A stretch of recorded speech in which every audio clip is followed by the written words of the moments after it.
Olá, tudo bem? Tudo joinha?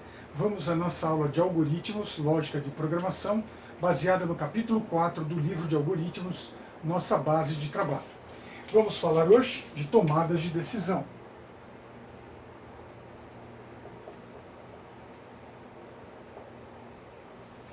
A tomada de decisão em um computador pode ser executada de forma simples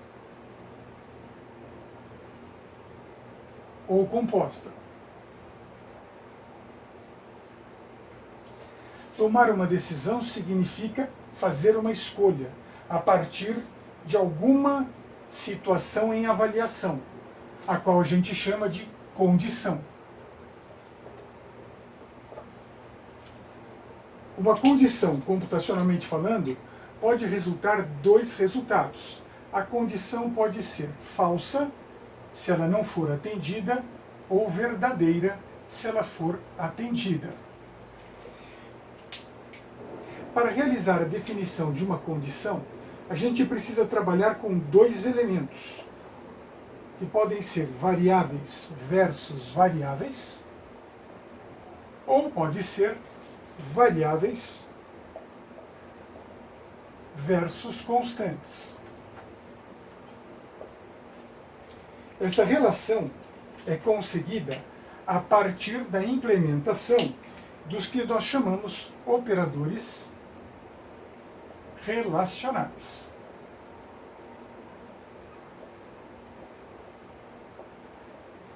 Ok?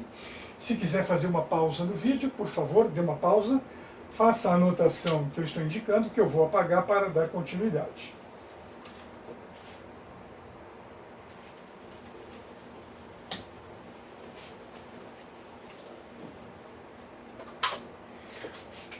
Os operadores relacionais,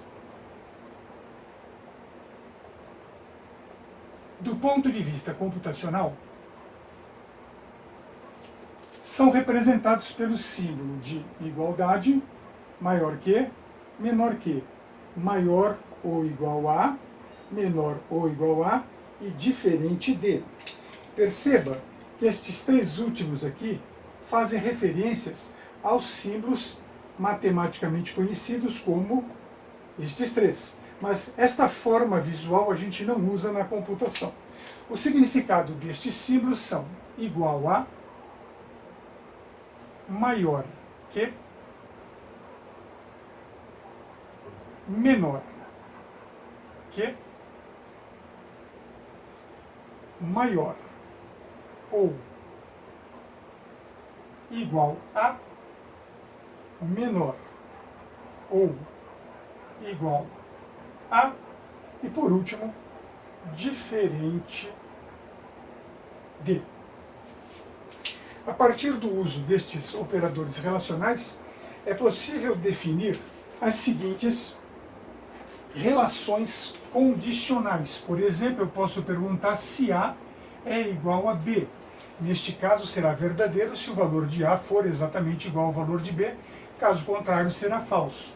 E outras relações possíveis são A maior que B, A menor que B, A maior ou igual a B, A menor ou igual a B, ou A diferente de B, podendo cada uma dessas condições ser verdadeira ou ser falsa. Além disso, podemos então criar a definição de variável associada a uma constante. A igual a 3 pode ser falso ou verdadeiro, o A é maior que o 3, o A é menor que 3, o A é maior ou igual a 3, o A é menor ou igual a 3 e A é diferente de 3. Então aqui nós temos uma relação variável versus variável ou variável versus constante para definição de condições.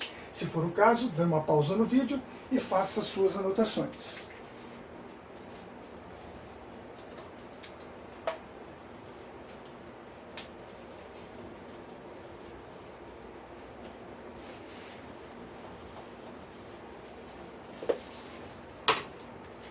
Como dito anteriormente, nós temos a tomada de decisão simples. que é baseado na seguinte figura de um diagrama de blocos.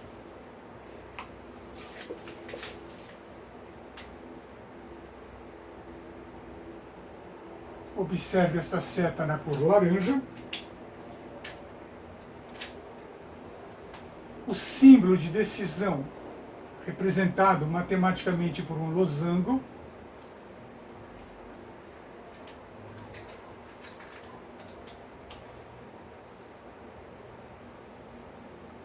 Um braço chamado de sim, representado pela letra S.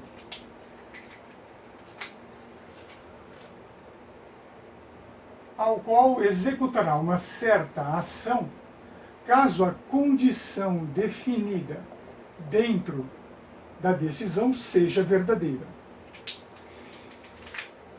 Se a decisão não for verdadeira,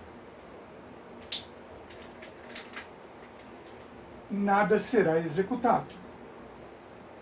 Então, deste lado, se coloca o não. Um detalhe importante é que eu estou usando aqui a decisão e aqui um conector. O conector deve ser alinhado mais ou menos dentro, né, abaixo da decisão. A indicação sim e não pode ser invertida. Este sim poderia estar aqui do lado esquerdo e o não poderia estar desenhado do lado direito. Isso não tem nenhuma relação com a imagem. As pessoas destras tendem a desenhar o sim do lado direito e as pessoas que são canhotas tendem a desenhar o sim do lado esquerdo. Mas isso é uma questão pessoal. Por esse motivo é muito importante sinalizar sim e não exatamente naquilo que você deseja fazer. A codificação em português estruturado dessa estrutura será se para a seta laranja. A condição é colocada dentro da decisão. Então aqui onde eu coloco a condição, eu defino a decisão, representada em português estruturado com parênteses. Então atentem para as cores que eu estou usando. Então, se esta condição for verdadeira, o sim é o então. Então será executada uma certa ação.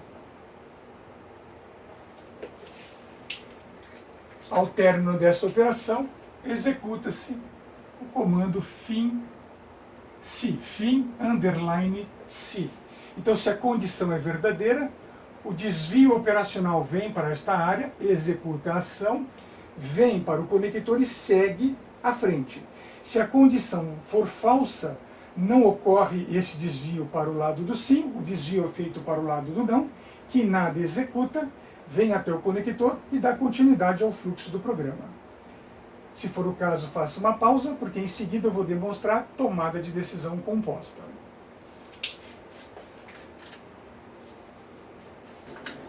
A tomada de decisão composta prevê dois tipos de ação. Uma ação para a condição sim e outra ação para a condição como falso.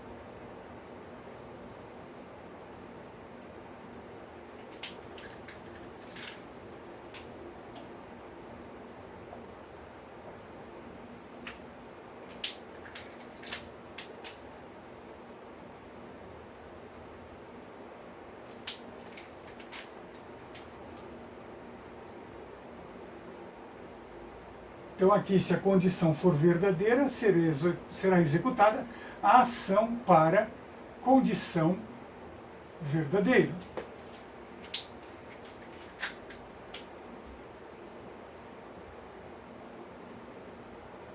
Caso contrário, se não,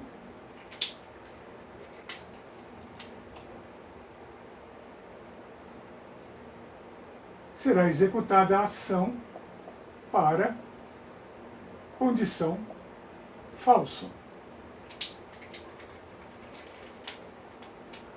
Coloca-se o conector.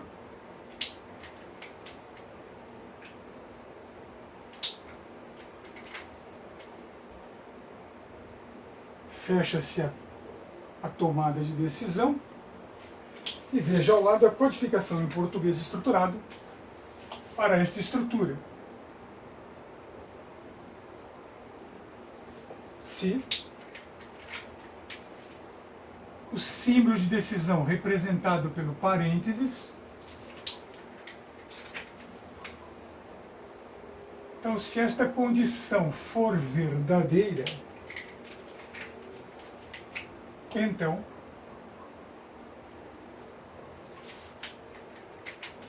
executa-se a ação para condição verdadeira. Se não,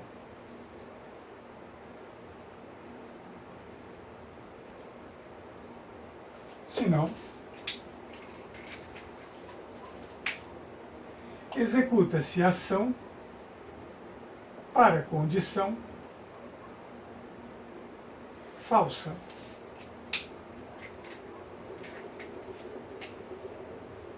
Fim, underline, se.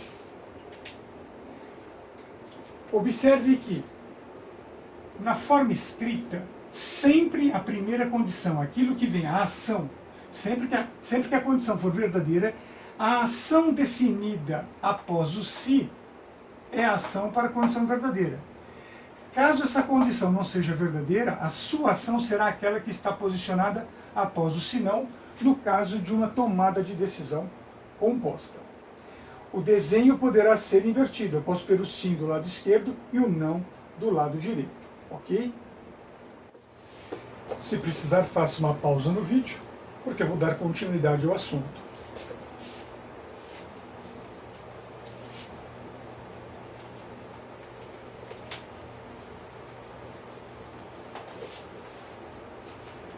Há pouco eu fiz referência a diagramas de blocos, mas em aulas anteriores eu fiz referência a diagrama de bloco. Qual será então a diferença entre diagrama de bloco para diagrama de blocos? Veja os detalhes. Considerando um pequeno programa que faça a leitura de dois valores quaisquer numéricos, A e B, calcule a soma desses dois valores, atribuindo o seu resultado na variável R como armazenamento em memória e a apresentação deste resultado no monitor de vídeo do seu computador. Considere programa semelhante.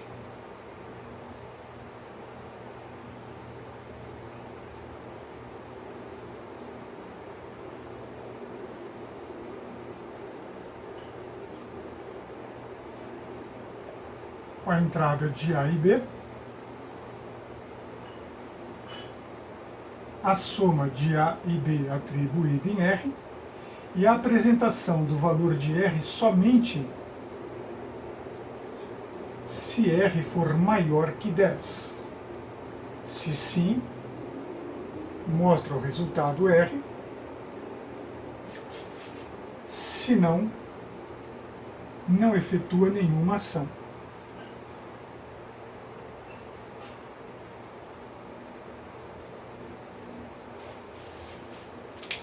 Do lado esquerdo eu tenho um diagrama de bloco, porque a definição que está entre o terminal sinalizado com o rótulo início e o terminal sinalizado com o rótulo fim, há a definição de um bloco de ação. O mesmo acontece aqui, entre o terminal sinalizado início e o terminal sinalizado fim, eu tenho um bloco. Mas quando eu tenho uma decisão, eu abro um bloco do lado para o sim e abro um bloco para o lado não. Então aqui eu tenho um bloco, 2, 3 blocos. Então quando eu uso uma tomada de decisão, eu tenho o que a gente chama de bloco adjacente à decisão. Então eu tenho um diagrama de bloco, o eixo principal, e aí eu tenho o eixo secundário, tanto para o sim quanto para o não, ok?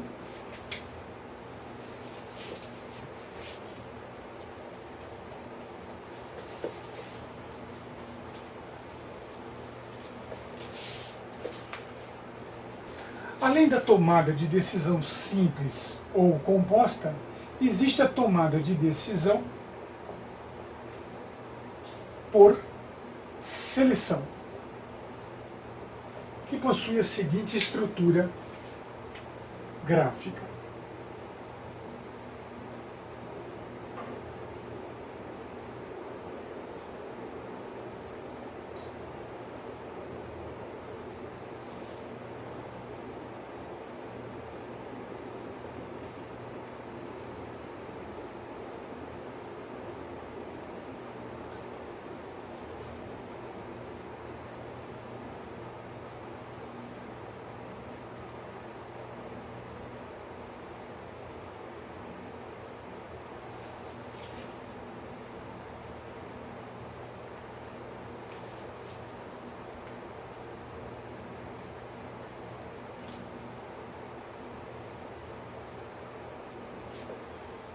Posso sinalizar aqui opção igual a 1, opção igual a 2, opção igual a 3. Ação 1, ação 2 e ação 3. O fluxo operacional dessa estrutura algorítmica diz o seguinte: escolhendo por algum motivo opção 1 ou 2 ou 3, uma certa ação será executada. Então imagine que foi escolhida a opção 2. 2 é igual a 1? Não. Se não, 2 é igual a 2? Sim. Se sim, executa a ação. Após executar a ação, o fluxo é desviado então para o conector. Então aqui eu tenho um não e um sim, um não e aqui um sim. Se a opção for 3, 3 é igual a 1? Não. 3 é igual a 2? Não. 3 é igual a 3, executa a ação 3 e o fluxo vem para a continuidade. Se for a opção 1, 1 é igual a 1, sim, executa a ação 1 e vem direto para o conector. Observe que quando eu escolho 1 ou 2 ou 3, sendo a condição verdadeira, não ocorrerá a verificação da condição subsequente àquela que foi verdadeira. Observe o efeito usando uma tomada de decisão sequencial.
Aparentemente, estas duas operações fazem a mesma coisa. Se eu escolher a opção 2, 2 é igual a 1? Não. 2 é igual a 2? Sim. Executa a ação 2, vem para o conector e pergunta: 2 é igual a 3? Não. E aí dá continuidade. A ação, a resposta a esta operação e esta operação é a mesma. No entanto, a forma de execução desta operação aqui, por seleção, é muito mais eficiente do que um conjunto de decisões sequenciais. Ela, inclusive, é mais rápida. O inconveniente desta estrutura é que ela só pode ser usada quando você estiver usando igualdade. Nenhum outro operador relacional maior que, menor que, maior igual a, menor igual a e diferente de, pode ser usado com esta estrutura. Esses operadores serão aplicáveis somente sobre esta estrutura. Beleza? Se for o caso, pause o vídeo para suas anotações, porque em seguida eu vou apagar e dar continuidade ao nosso tema.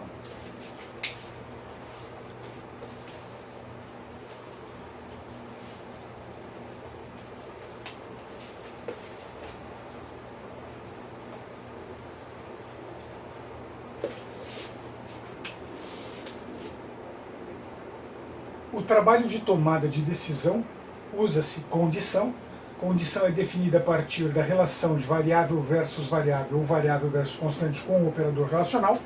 E além desses operadores, nós temos ainda os operadores chamados lógicos. Nós temos 4 operadores lógicos: o e, o ou, o show e o não. Os operadores e, ou e show são operadores que trabalham com mais de uma condição. O operador lógico não apenas é usado para negar a condição à sua frente. Para entender melhor essa estrutura, vejamos algumas tabelas verdades desses operadores. A partir deste quadro, vamos considerar aqui a tabela verdade para o operador lógico e chamado operador de conjunção. Imagine que eu tenho condição 1, condição 2 e resultado para analisar. Se a condição 1 for verdadeira e a condição 2 for verdadeira, o resultado é verdadeiro. Então imagine a seguinte situação: se você fizer o exercício 1 e você fizer o exercício 2, você pode ir para casa. Então vejamos, você fez o exercício 1? Fiz, verdadeiro. Você fez o exercício 2? Fiz, é verdadeiro. Você pode ir para casa? Sim, verdadeiro. No entanto, você fez o exercício 1? Eu fiz o exercício 1. Você fez o exercício 2? Eu não fiz o exercício 2. Eu posso ir para casa? Não, você não pode ir para casa. Eu não fiz o exercício 1, mas eu fiz o exercício 2. Eu posso ir para casa? Não, você não pode ir para casa. Eu não fiz o exercício 1, eu não fiz o exercício 2. Eu posso ir para casa? Não, você não pode ir para casa. Olhando a tabela verdade para o operador lógico e de conjunção, quando que o resultado é verdadeiro? O resultado é verdadeiro quando todas as condições forem verdadeiras. Essa é a parte mais importante que você tem que tomar cuidado. O resultado é verdadeiro quando todas as condições são verdadeiras. É muito comum as pessoas dizerem quando as duas condições são verdadeiras. Isso acontece porque estamos trabalhando com uma tabela verdade com duas condições. Mas e se eu tivesse 10 condições? E se eu tivesse 50 condições? A relação é a mesma. Este resultado vai ser verdadeiro se todas as condições, sejam 2, 3, 50, 1000, 10.000 condições, forem igualmente verdadeiras. Se for o caso, tome nota, faça uma pausa para tomar nota, porque nós vamos em seguida olhar o operador lógico OU. Para o operador lógico OU, ele é chamado de operador de disjunção inclusiva.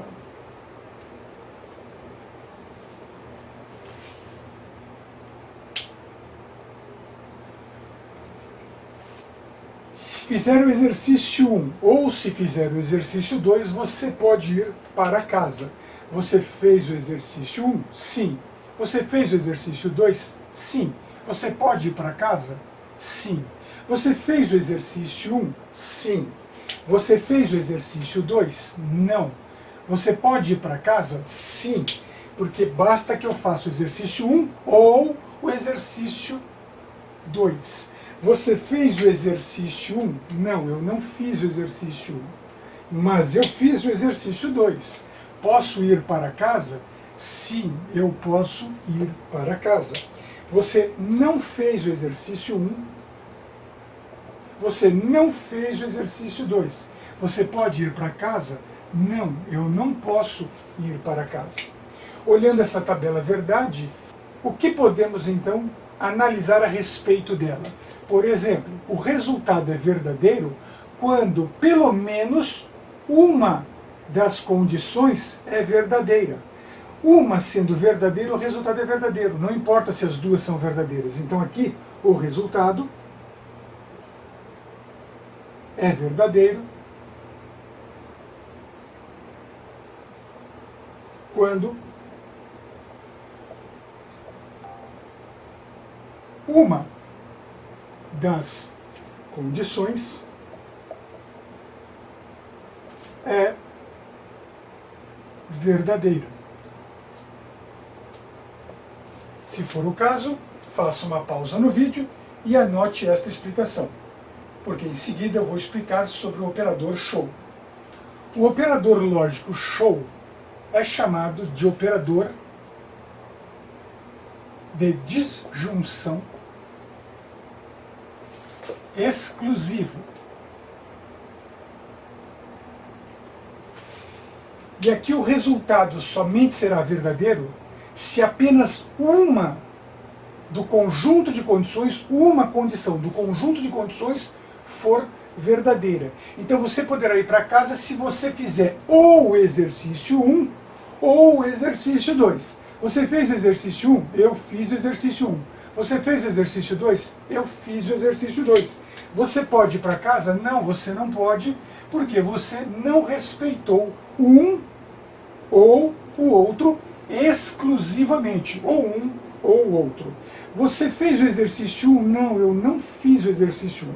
Você fez o exercício 2? Eu fiz o exercício 2. Então, eu vou para casa.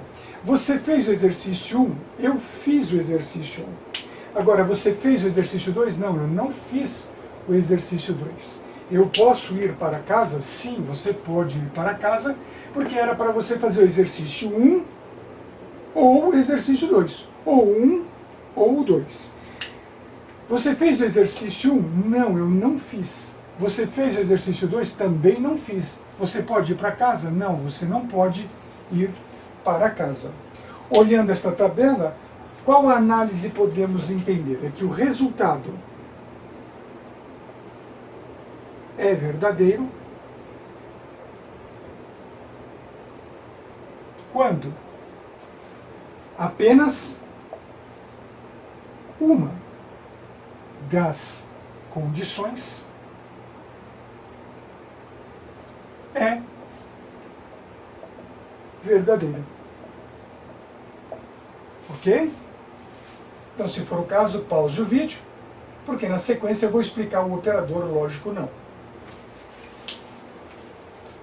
Os operadores e ou show são usados quando eu tenho que tirar uma decisão a partir de um conjunto de condições. Já o operador não, de negação, ele é usado sempre à frente de uma só condição para negá-la. Então, se eu tiver aqui uma certa condição, essa condição vai gerar um resultado. E se o resultado dessa condição for verdadeiro, quando eu digo não verdadeiro, eu quero dizer que o resultado dessa condição é falso. Se o resultado for falso e eu digo não falso, eu quero dizer que essa condição é verdadeira. O operador lógico de negação é usado então para fazer a inversão do estado condicional de certa condição. Ok? Vamos na sequência falar sobre divisibilidade. E divisibilidade é uma condição numérica que pode ser aplicada apenas a valores naturais ou valores inteiros. Como saber, por exemplo, se um valor é par ou ímpar? O que é um valor par? Então, o que é um valor par? Existem algumas explicações, mas eu vou me atentar à explicação do contexto computacional. Um número é par quando dividido por 2 com quociente inteiro gerar um resto igual a zero.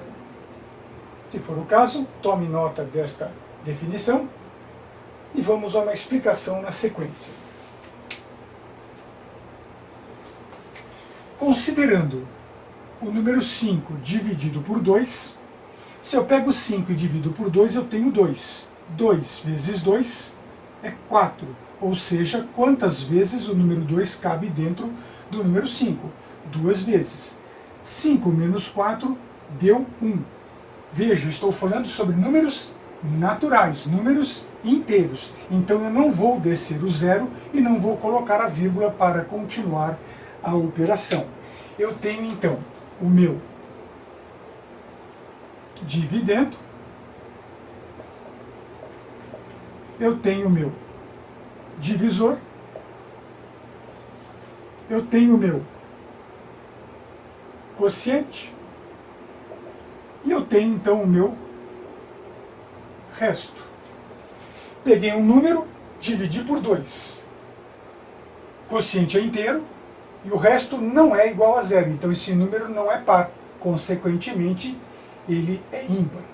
Vamos decompor então estas partes como sendo então uma fórmula onde o resto é igual ao dividendo, que é o 5, menos o divisor vezes o quociente, que é esse valor aqui. Divisor vezes quociente.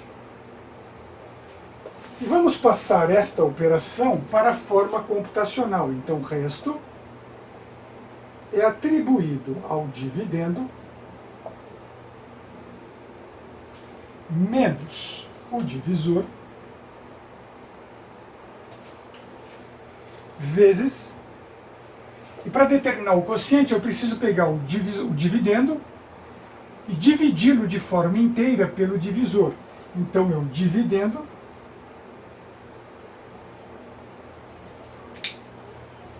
div para fazer a operação como uma divisão de inteiros pelo divisor. Se eu quisesse o quociente real, eu usaria então aqui a barra de divisão, mas eu estou usando o div para representar uma operação com números inteiros. Ok, então? Agora que chegamos neste ponto, eu peço que vocês façam a leitura do capítulo 4 do livro de algoritmos e, em seguida, observem detalhadamente cada um dos exemplos de aprendizagem. E depois que fizerem os exemplos de aprendizagem, fizerem o estudo desses exemplos, atentem para o exercício de fixação.